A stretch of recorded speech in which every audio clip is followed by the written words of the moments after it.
G'day folks, how you going? Welcome back to my channel. In this video we're going to take a look at the Itech World power station.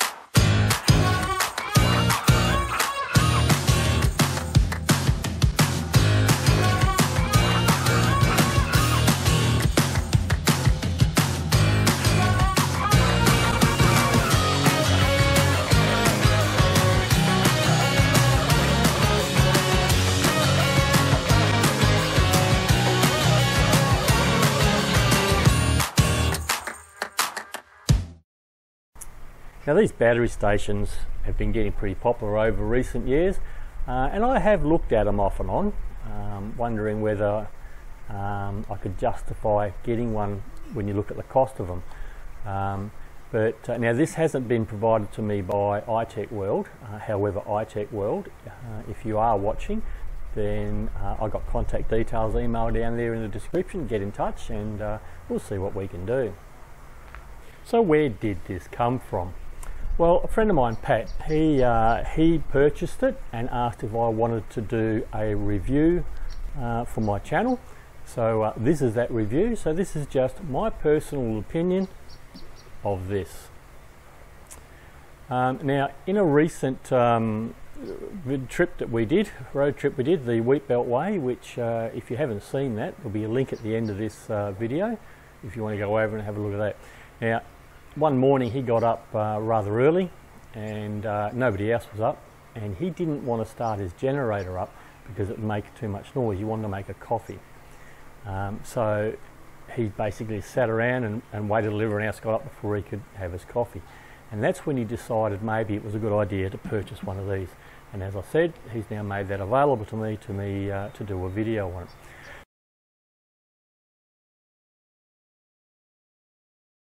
Now, I don't do unboxings.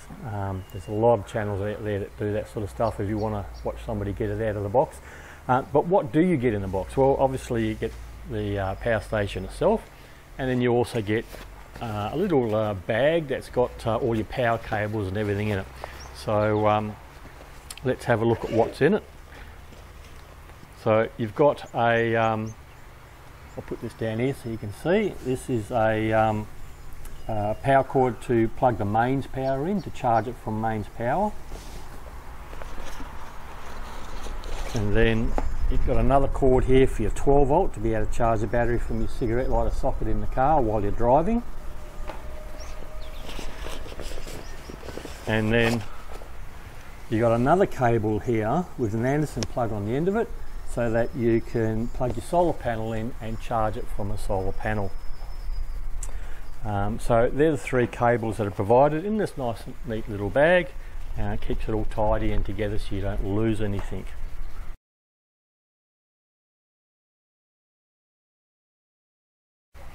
So let's have a look at the actual unit itself.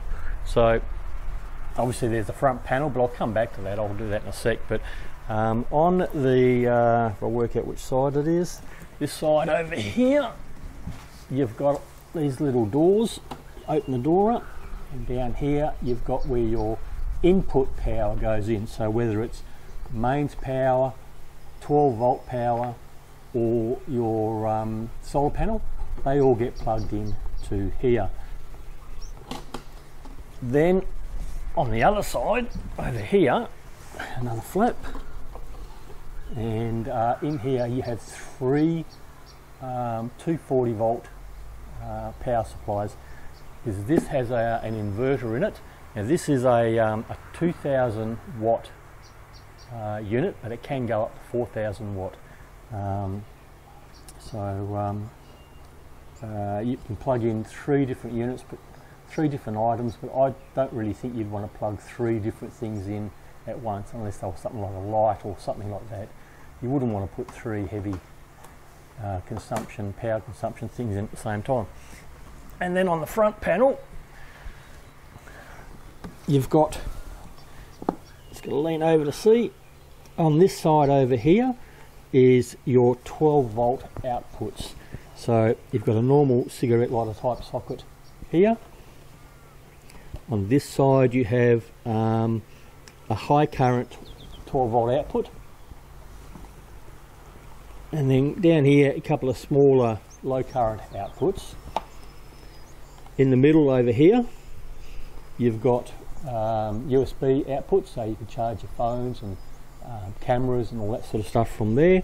And then on the side over here there's a little light, the power button, and then obviously in the centre there is the actual display. On the side here you've got some cooling fans which blows air through one end and out the other. So wherever you put this, just make sure you leave enough space for the air to be able to get sucked in and for the hot air to get blown out to keep the whole thing cool. To turn it on, you push this button on the side, the power button, and that should all power up. There we go. And then on the actual display, and I'm not sure how well you're going to see this, but I'll put a still shot in here if it doesn't come up properly on the video. But on your left over here is, it says in this case 99, which means with the current output that's coming from the battery, which is nothing at the moment, it's going to last 99 hours. It's as far up as it goes. As you use it, depending on what your current output is, this will change to being, from 20 hours or something. It could go down to 20 minutes. It will tell you sort of by the minute kind of thing how much estimated time is left on the for the battery to go flat.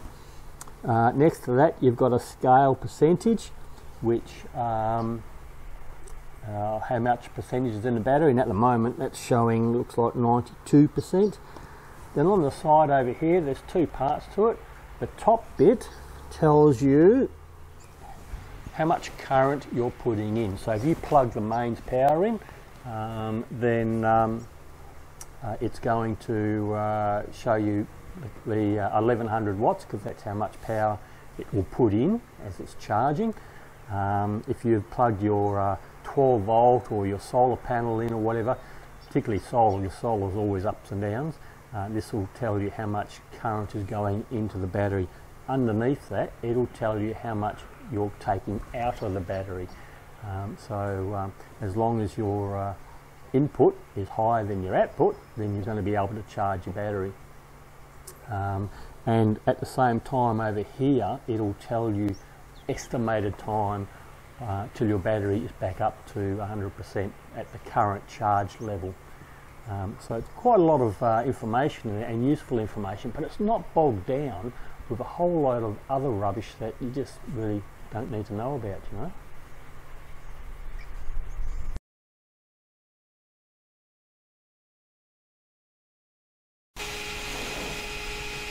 Hey fellas, you can have the cleanest campsite around. When it's stinking hot and you're sitting down the beach or your favourite camp spot and there's no breeze, bring your own.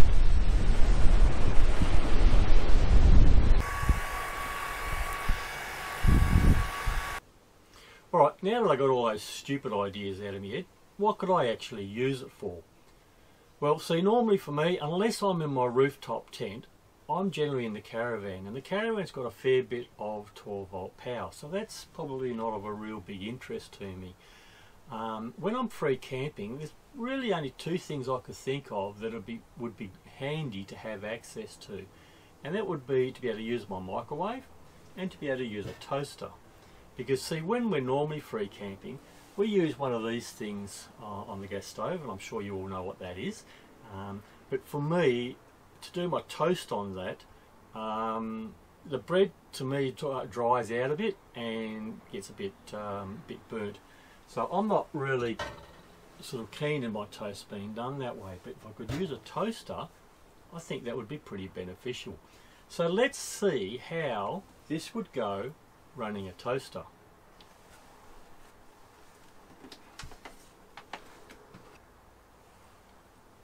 Okay, so I've plugged the cord in on the side here, and there's 3 power points on the side, and then just on top of the flat there's a button you've got to push which activates that section. And this is one of the features I do like about this, is you just turn on the bit that you want. So if you want to use a 12 volt bit, then you just turn that on and it saves the power going to the other part of it.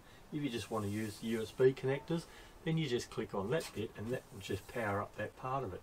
So I'm plugged in, ready to go. I'll push this button. Okay, the inverter's now on. Let's see if it can do a piece of toast. So we've got down here now, it's telling us how much power this is using. So at the moment it's pulling out about 735 watts. And it would run for 2 hours if I kept that running like that for the entire time. Of course, nobody cooks toast for 2 hours. Now I started this off on 100%. It was fully charged. We'll see how much the power goes down to. Alright, I don't think we need to actually see it go through the whole process. We know how a toaster works. So we're down to about 720 watts now. So I think we can safely say I could cook my toast on this, so I think that's a plus. So let's see now, there we go, let's see now how this would go running the microwave. Okay, now to test out my microwave, because that's over there, and I can't put that there and the cord's not long enough to reach it, so I'm actually using extension cord. Don't know how much that's going to affect anything. But I've put a glass of or a cup of water in the microwave and we'll run that for, I don't know, 20 seconds or something, and we'll see what happens. Currently, while it's a standby mode, basically there's no power coming out of the unit at the moment. It's just running a clock. So there we go. Got 20 seconds on the microwave. Click start. So, microwave's a fair bit, 1500 watts on this one. But if I just want to defrost something, or frozen meal, have that tea or something like that, you know, that was saying 76 minutes it would run for before it would go flat. So is my water hot? Pretty hot. It's not drinkable hot, but it's warm enough.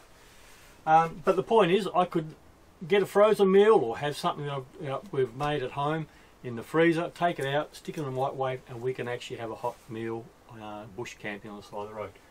So I think that's a win too. What I'm interested in also, this microwave is actually a regular convection oven as well. So what I want to do is work out how to make it do that, because we've never done it before, and see how much power that takes. So I'll get back to you in a second. Okay, so if I've set that up properly, that should just be the convection part of the microwave working, and we're drawing 1945 amps watts from this, and it would run for, can't tell if it's 54 hours or 54 minutes, probably 54 minutes. Yeah, that's 54 minutes. So I probably couldn't cook a meal in this. With this, it wouldn't go the distance.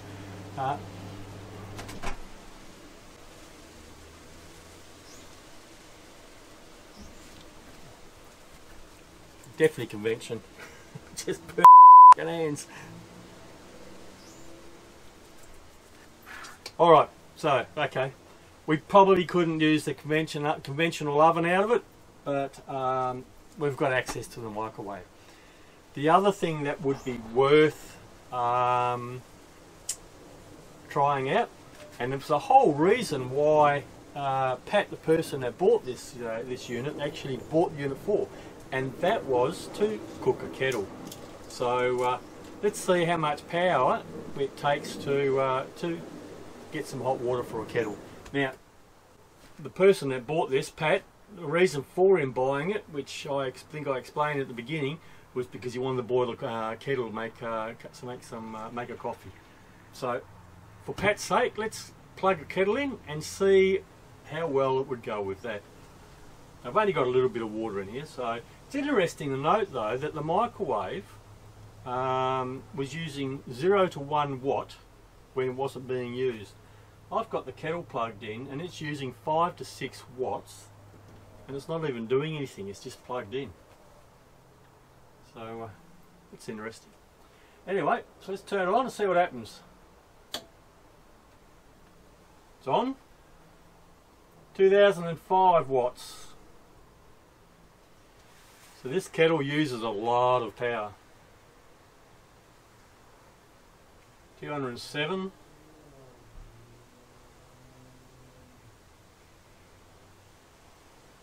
It would run for 51 minutes like this. Yeah, so we're looking just a smidge over 2000 to run this kettle. And again, this is an old kettle, so newer ones might be a little bit more power effective. But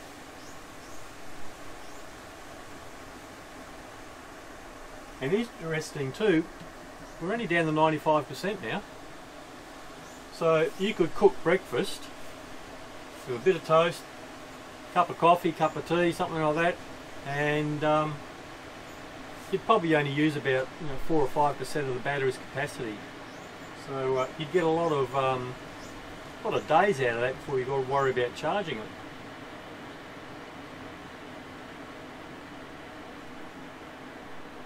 Yeah, alright, so there you go. So we can cook our breakfast, do toast, microwave's not a problem. So things like that,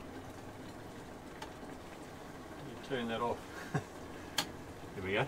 I don't use it. Yeah, in a caravan, there's a couple of things you could find it useful for. And as far as charging, plug it in when you're driving around and you'll charge it back up again, ready for the next day, if you're going from day to day. So in that aspect, it would be quite useful.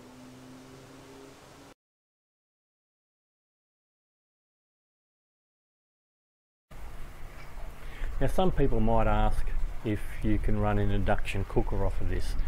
The short answer is yeah, sure you can. Now I don't know a lot about induction cookers, never used one, never got one.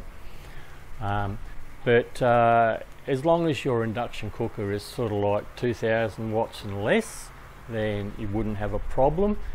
If it's over that, then you can run it at a higher level for a little while, but you probably just might want to dial that induction cooker back just a little bit maybe. Now I'm not going to sit here and give out a whole pile of specs on this thing. I'll leave that for other channels to do. Really at the end of the day, most of us not really interested in it.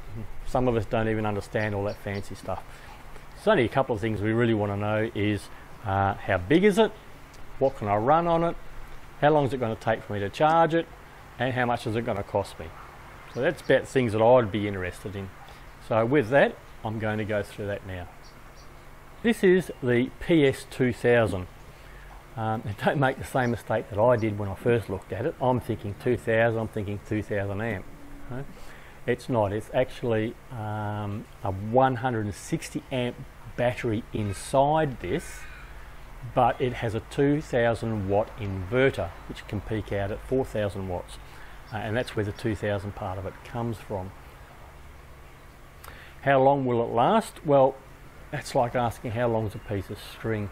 It really depends on what you're doing with it. If you're just running your car fridge or something like that from it, then it's going to last a really long time. If you are running a microwave or an induction cooker or something out of it, then it's going to last you about an hour or so. It really all depends on what you're doing with it. And that's the benefit of this gauge on the front here. It'll give you an idea of how much time you've got left in the battery. Now I actually took this to work with me and plugged my car fridge into it. Now I had the car fridge running for 64 hours straight, and overall, I mean, it certainly lasted the distance, and these are the results that I got from it. In the time it was running, I found that the battery percentage seemed to drop a little quicker than I would have expected. but the battery voltage as measured by my fridge remained the same. After about 15 hours of running, the percentage was down to 84%, and the remaining time was still on 99 hours. That's the highest that the numbers go, and voltage 13.6 on the fridge. After 28 hours it was down to 68% and 25 hours left to run. And we can see here that the fridge is still using about 39 to 40 watts. That's about 3.3 amps. After 42 hours we are now down to 54% and still at 25 hours. The reason the hours are still the same is because the output is a little less than it was last time. If the output goes up, the remaining hours goes down. After 64 hours we still had 33% left in the battery. Now it did seem that the percentage dropped quicker at the start but slowed down as the battery got flatter. And interestingly, the battery voltage was still on 13.6 all the way.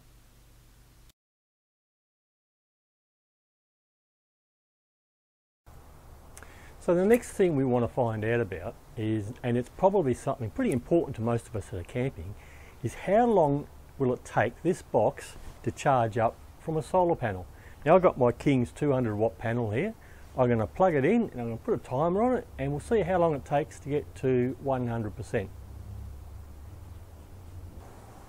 So the first thing we've got to do, get our little pouch of accessories, is grab that cable out of here, which connects our solar panel up.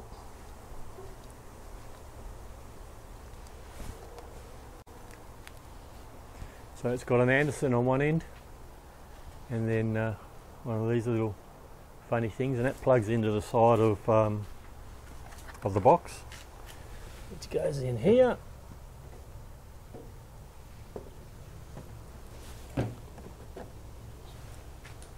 And the other end obviously goes into your solar panel. Now I haven't opened the solar panel out yet, but I'm plugging that in. And you've got to turn this on here, it's push and hold.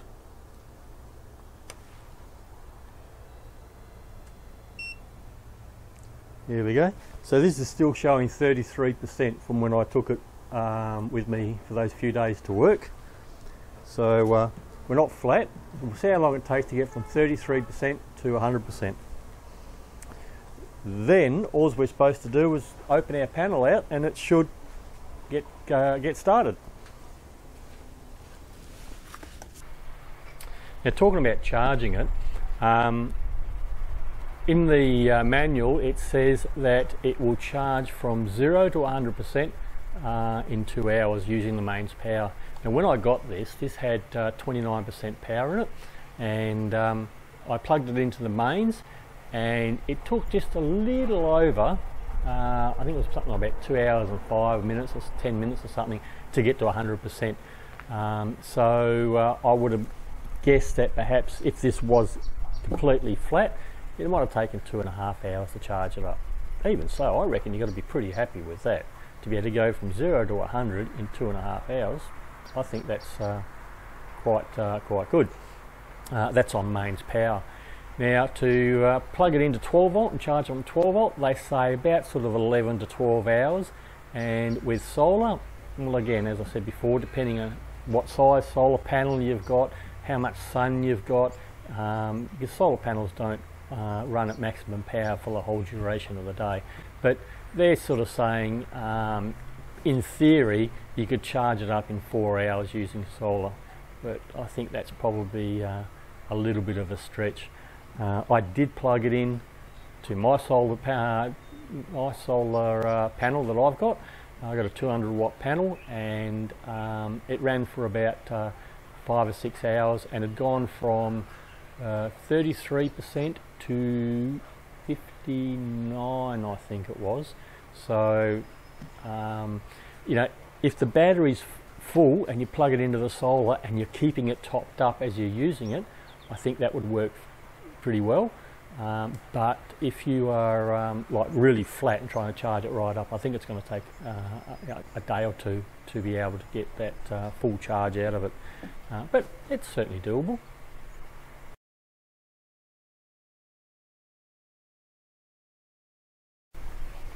So what do I think of it? Well, I think it's a nice square box. It's got no funny bits sticking out that you've got to worry about when you're packing it away somewhere. It's being that square shape, it's easy to find relatively easy to find a place to be able to put it.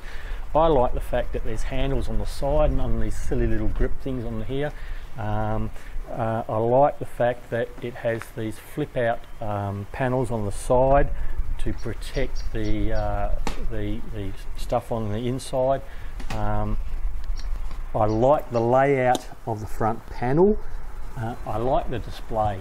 As I said, it's not full of information that you're really not interested in, and it's nice and big, so us old fellas don't need to put glasses on to be able to read what the thing says. I think that's a pretty good thing too.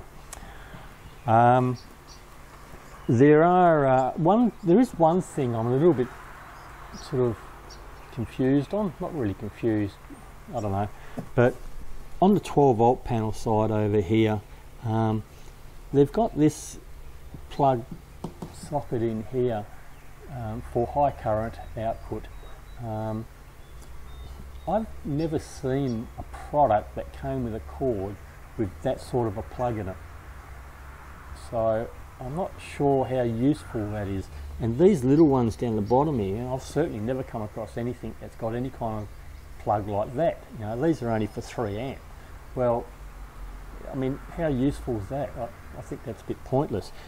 Personally, I would have liked to have seen 2 12 volt sockets up here, and then down here maybe an Anderson put in there, so that if you're going to run your fridge from it, you can plug an Anderson cord into this and run your fridge and not have to worry about the cigarette lighter socket coming loose, because we all know that they're not the greatest of connections, and they're easy to bump a cable or to vibrate loose, and then your fridge turns off, where at least if you've got an Anderson plug to plug into it, it's not going to go anywhere. Yeah, I certainly do like the layout of it. I didn't mention before the light over here. When you turn the light on, I won't put it on because it's pretty bright actually. It makes a nice little light to be able to see, but you can also set it up for you know, flash SOS, so if you were stuck somewhere, you could do that, and it would be seen, I reckon, from quite a long distance in the dark, because it's quite a bright light, so I quite like that myself as well.